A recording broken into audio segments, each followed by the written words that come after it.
about my final report on one of my course. It is actually language testing and evaluation with Mr. Saya Sucahyo MPG as my lecturer. So in this video, I would like to present about my final report. Would you like to know about my final report, guys? Okay, so in here, I would like to present some point. With the first one is validity analysis, and the second one is reliability analysis, and the last one is item analysis. So I would like to explain one by one from each point. So I hope you guys watch it until the end. Bismillahirrahmanirrahim. I would like to explain about each of the points. So the first one is validity analysis with the subbab construct validity. So in this project, I was actually take tests on reading and also writing on 10 SMK students. So the first one for the first paragraph is reading and writing are important skills in English learning because they help students understand and communicate information effectively. Reading skill focus on students' ability to comprehend written text, identify main ideas, understand detailed information, recognize language features, and also interpret meaning contextually. Writing skill focus on student ability to express ideas through written language using appropriate grammar, vocabulary, organization, and also mechanics. For the second paragraphs, the test was designed for grade 10 SMK students and consists of reading and writing assessment. The reading test contains 50 multiple choice questions based on recount text, descriptive text, and also biography text. And the writing test requires students to compose a simple descriptive text with a free topic. And the last paragraph is based on theoretical and factual description. The tests were appropriate for measuring students' reading and writing abilities. The reading test measured comprehension skills such as identifying main ideas, detailed reference, and conclusion from various texts. And the test had appropriate construct validity for grade 10 SMK student. Okay, so next is content validity. There's in here a table consists of basic competence, indicators, item numbers, and also the percentage. So like what I have just said before, for the reading test, I make like 50 question with some indicators in here. And also for the writing test, I only make such as a simple instruction for the students to make like descriptive text but with a free topic. So in here, like you just can see that for the first until here is the basic competence, indicators, item numbers, and percentage for the reading test. And also in here is the table of the writing test itself. And next is reliability analysis with the subbab reading test reliability. So in this project for the reading test reliability, I use Kuder-Richardson formula 20 or KR20 to calculate the reliability of the reading test because the test consists of multiple choice question with only one correct answer. So in here you guys can also see the table for the reading test score distribution for each students. So the total student that I take this test was actually 34. So like in here you guys can see for the table is consists of the test score from each students and also the frequency itself. So there's only one person who's achieved like the highest score 100 or the perfect scores, and there's only one student that got the lowest score, it is 44. And the next one is based on the tryout results, the reading test showed score variation from 44 to 100. Most students obtained scores between 68 and 88, which indicates that the test items functions consistently in measuring students' reading comprehension ability.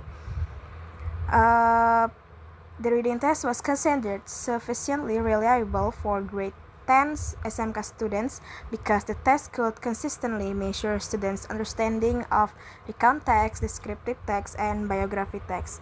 The next is result of reliability calculation. For the reading test is with reliability method QR20, and the coefficient itself was 0.82 with the high reliability on the interpretation. So based on the QR20 calculation, the reliability coefficient of the reading test was 0.82. This result indicates that the reading test had high reliability because the coefficient was higher than 0.70. For the next one is for the writing test reliability. I use inter-rater reliability to determine the reliability of the writing test because writing assessment involves subjective scoring. The assessment was based on several aspects such as content, organization, grammar, vocabulary, and mechanics. So this is the writing scoring rubric with the aspect and also percentage. You may see it for detail in here on the table, and this is the writing test score distribution based on 34 students that have this test. Only one students that achieved the highest score, such as like 94, I'm sorry, and the lowest one was 64. So based on the writing test result, most students obtain moderate to high score ranging from 64 to 94. The variation of student scores indicate that the writing test could measure different levels of students' writing ability.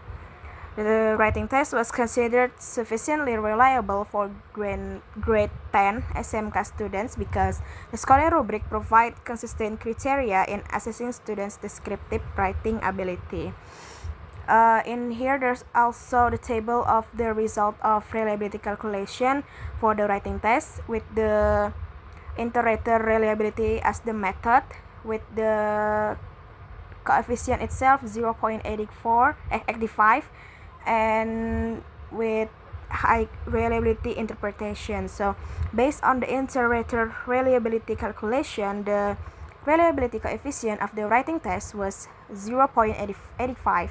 This result indicates that the scoring criteria were consistent in assessing students' writing ability.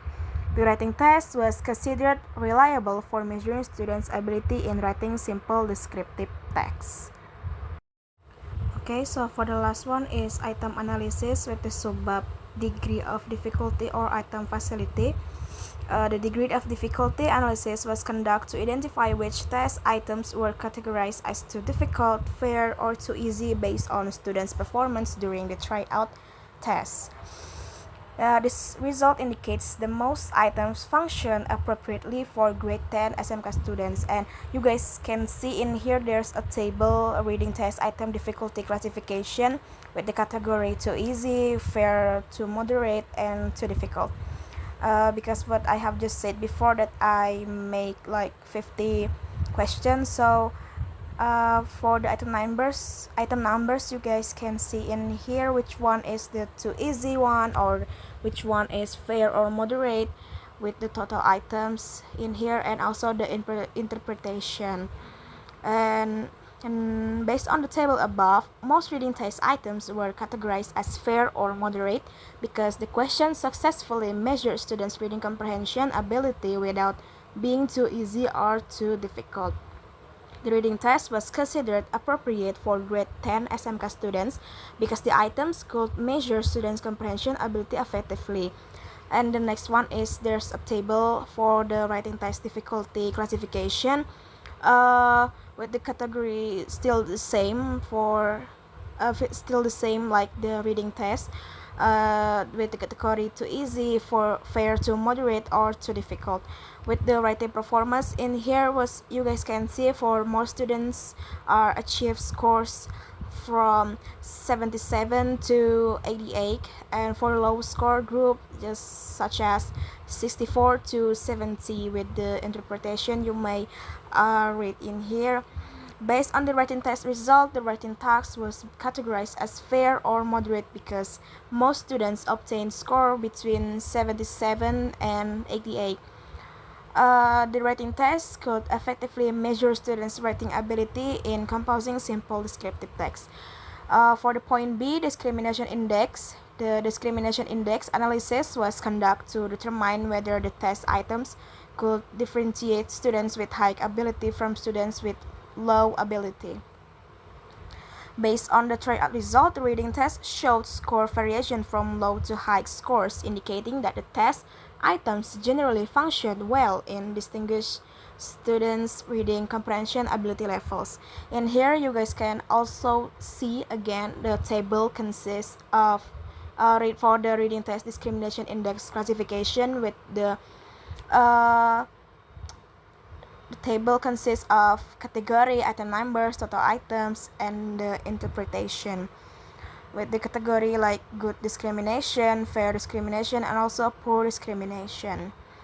Based on the table above, most reading test items has good discrimination power because the items were able to distinguish students with high reading comprehension ability from those with lower ability. Now, and the reading test was considered appropriate for measuring students' reading comprehension ability effectively. For the writing test discrimination index, the writing test also showed acceptable discrimination power because the scoring result could differentiate students with higher writing ability from students with lower writing ability. For the higher students, they can to or able to organize ideas clearly, use appropriate grammar, develop detailed discrimination, and apply correct mechanics consistently. For the lower score students, they hard to organizing ideas, applying grammar correctly, using varied vocabulary, and maintaining correct spelling and punctuation. So, for the conclusion, the writing test successfully differentiates students based on their writing ability levels and was considered appropriate for assessing students' descriptive writing skills. For the last one is the structure analysis. For the multiple choice, the structure analysis was conducted to identify whether the incorrect answer choices or distractors functioned properly in the multiple choice reading test. Distractors are considered ineffective if almost no students choose them. So in here it also consists of the table for the distract analysis classification, with the table consists of category, item numbers, and the interpretation with the category effective distractors, less effective distractor, and the ineffective distractor. So based on the table above, most distractor in the reading test functioned effectively because students selected different answer choices during the tryout test. Effective distractors were found mostly in moderate level items because students needed deeper comprehension and contextual understanding to determine the correct answer. But the distractor in the reading test generally function properly and support the effectiveness of the multiple choice test in measuring students' reading comprehension ability. Okay, that's all from me. Thank you so much for watching my video until the end. I hope this video will give you some kind of benefits or perhaps giving some positive effect on you who's watching this. If you guys perhaps has any different opinion or perhaps different reason, or perhaps if you guys have any kind of comment, you may leave it on the comment section, and I will try my best to reply you as soon as possible. I think that I hope this final report will help you on the same course, especially in language testing and evaluation. Once again, thank you so much. I guess that's all. Assalamualaikum warahmatullahi wabarakatuh.